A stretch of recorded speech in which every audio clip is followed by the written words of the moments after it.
السلام علیکم ناظرین، امید ہے کہ آپ سب خیریت سے ہوں گے۔ جیسا کہ آپ دیکھ رہے ہیں علم کی روشنی، اور ہمارا آج کا موضوع ہے کیا ترکی فلسطینیوں اور اسرائیل کے درمیان ثالثی کے لیے منفرد حیثیت رکھتا ہے؟ غزہ پر جنگ نے ترکی کو ایک ممکنہ ثالث کے طور پر آگے بڑھتے ہوئے دیکھا ہے کہ نہ صرف فلسطینیوں کے علاقے پر اسرائیل کے بمباری کو ختم کیا جائے بلکہ دنیا کے سب سے پیچیدہ تنازعات میں سے ایک میں دریپا امن قائم کیا جائے۔ صدر رجب طیب اردوان نے اپنے ملک کی بولی کی قیادت کی ہے، جو ترکی کو ایک عالمی کھلاڑی کے طور پر فروغ دینے کے خواہش مند ہیں اور یوکرین اور اس کے حملہ آور روس کے درمیان ثالثی کرنے میں انقرہ کی کامیابی کو نقل کرنے کے لیے اناج برآمد کرنے کا ایک معاہدہ کر رہے ہیں۔ حماس کا 7 اکتوبر کو اسرائیل پر حملہ اور غزہ پر اسرائیل کے جوابی فضائی حملے جو ابھی ختم ہونا باقی ہیں، جب انقرہ اور تل ابیب ایک دہائی سے زیادہ کی دشمنی کے بعد گرم جوشی کے تعلقات کو فروغ دے رہے تھے۔ ترکی اور حماس کے تعلقات کی بات کی جائے تو ترکی ان چند ممالک میں سے ایک ہے جو 2007 سے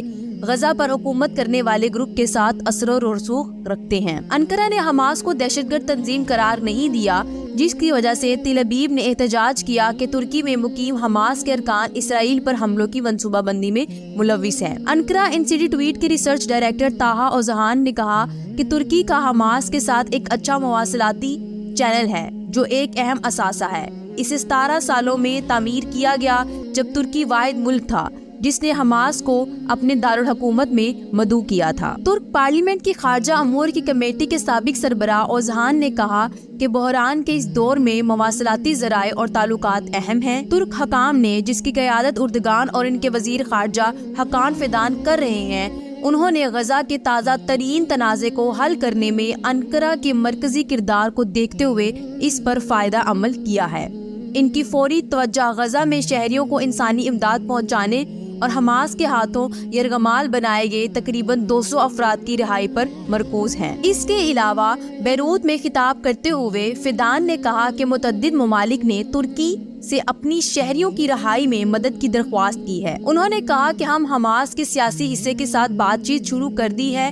ہم اس بات کو یقینی بنانے کے لیے بہت کوششیں کر رہے ہیں کہ خاص طور پر بچوں اور غیر ملکیوں کو رہا کیا جائے۔ مسلمانوں کو فلسطین کے حوالے سے ترکی میں وسیع عوامی حمایت ہے، جس کے تحت حال ہی میں پرو فلسطین مظاہرے میں ہزاروں ترکوں کی شرکت ہوئی۔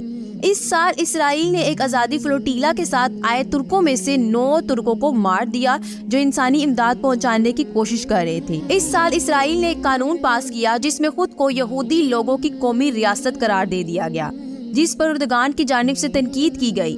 پھر امریکہ نے اسرائیل میں اپنا سفارت خانہ تل ابیب سے یروشلم منتقل کر دیا اور اسرائیل نے غزہ میں واپسی کے عظیم مارچ میں شریک 10 مظاہرین کو ہلاک کر دیا۔ اس کے نتیجے میں اردگان کو فلسطینیوں کی طرف سے بہت زیادہ عزت دی جاتی ہے۔ پولیٹیکل رسک ایڈوائزری گروپ ٹینیو کے شریک صدر ولیفنگ پیکولی نے کہا، اردگان غزہ مغربی کنارے اور عرب دنیا کے بیشتر حصوں میں شیرخوار بنے ہوئے ہیں، کیونکہ وہ فلسطینیوں کے خلاف اسرائیل کی پالیسیوں پر حملہ کرنے کے لیے سخت بیان بازی کا استعمال کرتے ہیں۔ اس کے نتیجے میں اردگان کو فلسطینیوں کی طرف سے بہت زیادہ عزت دی جاتی ہے۔ پولیٹیکل رسک ایڈوائزری گروپ ٹینیو کے شریک صدر ولیفنگ پیکولی نے کہا، اردگان غزہ مغربی کنارے اور عرب دنیا کے بیشتر حصوں میں شیرخوار بنے ہوئے ہیں، کیونکہ وہ فلسطینیوں کے خلاف اسرائیل کی پالیسیوں پر حملہ کرنے کے لیے سخت بیان بازی کا استعمال کرتے ہیں۔ یہ شعر سازی اس وقت بچ گئی جب ترکی نے پچھلے سال گیئرز تبدیل کیے اور ایک علاقائی میل جول کی مہم شروع کی، جس میں اسے مصر، سعودیہ عرب،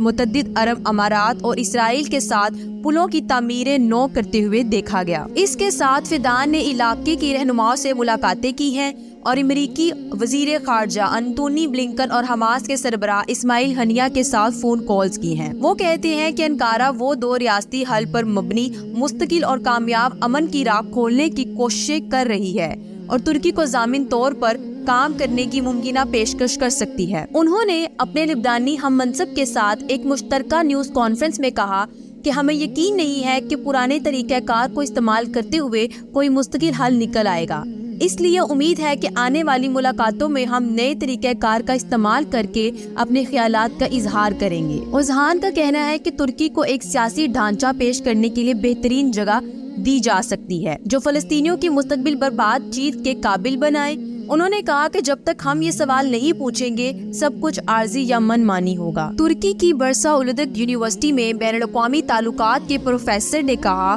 کہ ترکی نے شروع ہی سے جس چیز کی وکالت کی ہے وہ یہ ہے کہ بہت سے مسائل خاص طور پر منجمد تنازعات کو پرامن طریقے سے حل کیا جا سکتا ہے اور اسی لیے ایک پائیدار امن قائم کیا جا سکتا ہے۔ اوزہان نے کہا قبضے کے بارے میں بات کیے بغیر فلسطین اور فلسطینیوں کی صورتحال پر بات کیے بغیر آگے بڑھنے کی کوئی گنجائش نہیں، یہ صرف باتیں ہیں۔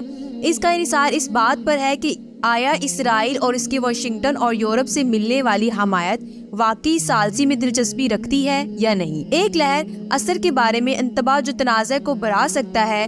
انہوں نے مزید کہا کہ دانشمندانہ انتخاب سیاسی تناظر کو دوبارہ قائم کرنا اور اس بحران کو سیاسی فریم ورک بنانے کے لیے فائدے کے طور پر استعمال کرنا چاہیے، لیکن یہ اسرائیل پر منحصر ہے اور یہ کچھ مغربی دارالحکومتی پر منحصر ہے۔ ایک لہر اثر کے بارے میں انتباہ جو تنازع کو بڑھا سکتا ہے۔ انہوں نے مزید کہا دانشمندانہ انتخاب سیاسی تناظر کو دوبارہ قائم کرنا اور اس بحران کو سیاسی فریم ورک بنانے کے لیے فائدے کے طور پر استعمال کرنا چاہیے، لیکن یہ اسرائیل اور کچھ مغربی دارالحکومتوں پر منحصر ہے۔ امید ہے کہ آپ کو ہماری یہ ویڈیو پسند آئی ہوگی۔ مزید ایسی ویڈیوز کے لیے ہمارے چینل کو سبسکرائب کریں۔ شکریہ۔